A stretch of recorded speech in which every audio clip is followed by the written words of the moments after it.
Well, hello there, humans, hippies, earthlings, whoever you are, wherever you are, whatever you're doing, and if you're lucky enough to be doing it too. I'm Bushka on Blitz, and welcome again to the review of the AMX 1375. I say again because I just did the entire track for this in one take, and I was very chuffed with myself, and then I realised that the microphone was on mute, and I had in fact recorded absolutely nothing. So let's go again for take two. This is the AMX 1375. I should be good at it by now. This is my favourite French light tank thus far. It is all the things you'd expect in a light tank. It doesn't have armour, but you shouldn't expect that from light tanks. It's just a Russian oddity.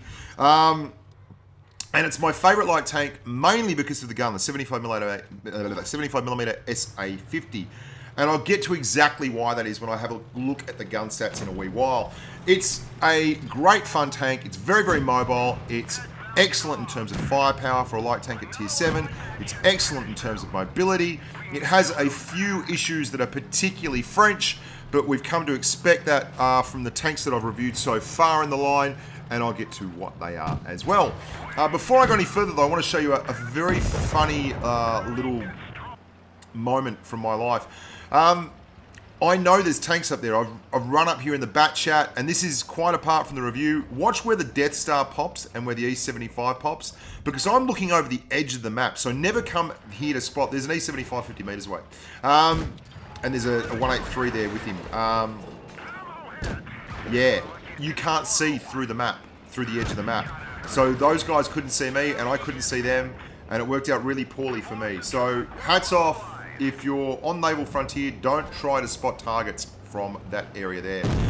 My equipment loadout for this tank is pretty straightforward. The combat power, I'm running Vents because it makes your camouflage better. If you didn't know that, Vents improves crew skills, which in turn improves traverse and camo and reload and all that kind of thing. Only a little bit, but it all helps. Then I'm running the Supercharge to give it a little bit of a punch in the sniper stakes, and the vertical stabilizer just to help with the aim time. And the rest of the stuff there, optics, engine acceleration, they're the two big important ones that you have to absolutely run, in my opinion. Now, what's so good about the gun? I'm going to run through the gun stats here for you, and you can see all the important bits, but the key thing that I want to really focus in on is the reload time between the shells. It's 1.33 seconds. That means you can get off an entire clip in 3 seconds. Why is that good? Well, it really allows you to bring this burst to the table and use it all the bloody time. What do I mean by that? Well, the bat chat at tier 10 deals with some massive guns, some really, really strong competition, and yet it has 2 seconds between each shell, which means when it fires a shell, it's got to wait 2 seconds before it fires again, and then it can fire another shell, and then it waits another 2 seconds and it fires another shell. Now, the way the spotting mechanics work is if you fire and you get spotted, they start turning towards you, and that you're notified of that after 2 seconds. Now, that's, if you're in a bat chat, that means that you've got one shot off as the light bulb goes. You've got 2 shots off as the light bulb goes. This thing can unleash 2 shells in 1.3 seconds. And it's quicker, and it means your time on target is lower to get your DPM out there. And DPM is damage per minute for those of you who are wondering. So your time on target is lower. That means you are exposing what is an incredibly weak armor profile on this tank, and you're not exposing it for very long at all. It also means that you can burst damage very, very effectively. If I push on an IS like that, I've got 3 160 alpha shots that I can pump out, which gives me 480 damage if all land on average, and I'm able to very, very effectively put that damage in very, very quickly and then take off. You can do a lot of drive-bys and be very, very successful like that, and that's all well and good. I should never have pulled back there. That was very, very poor of me.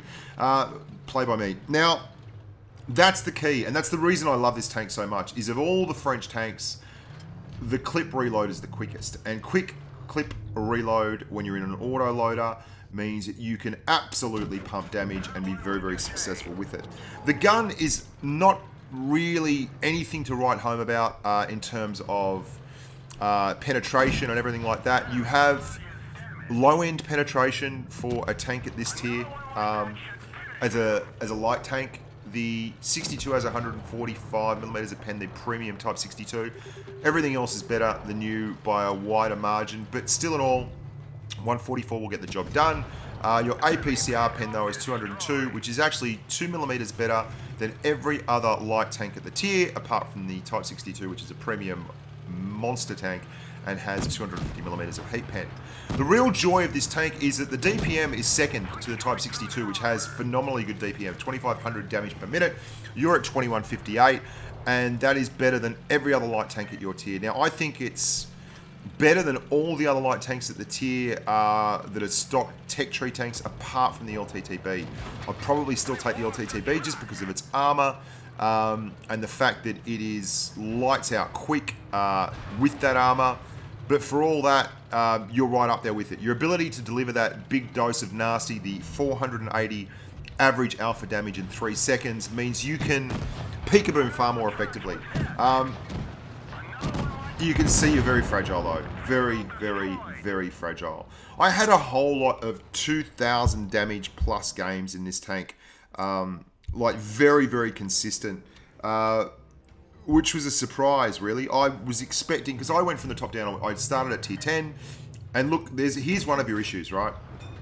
Getting the gun up can be a problem, but that's because your elevation is 6 degrees. You have 6 degrees of gun elevation and 6 degrees of gun depression.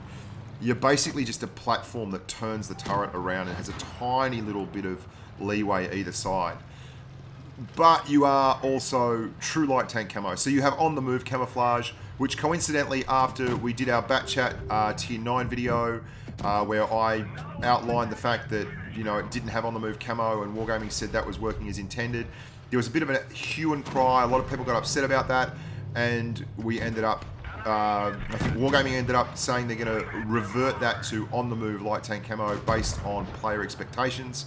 And the player demand, which is cool. That just goes to show that, you know, some things are worth talking about because you can sometimes change the world. That's a good thing. Where was I? Sorry, yeah. So I started at the tier 8, and I went down to tier 7 from tier 8 rather than climbing up to tier 7 from tier 6. So I was covering this and doing as much damage in this really as I was in the AMX 1390. I did muck around with this tank a lot on different servers, and I found it to be pretty consistent overall. It's a very good tank. It's a very good light tank. It has the ability to just pick and choose its targets. You see, I just left that IS alone there. He wanted to go hull down and peekaboom with his 400 alpha 120mm, so I just left him there. He can peekaboom to his heart's content without me there. I'm going to move over here, use my mobility, cap out A. And then just to make sure we get the win, and then roll around and hit him. And then I realised not worth capping A when there's 3 of us left and only one of him. So unless he gets like a couple of ammo racks and rolls really high on the bloke on the right, he is absolutely toast. Now I'm going to show you one more game, and this is far and away my favourite game I had in this tank, and it's not massive damage at all. I had high 2s quite a bit in this.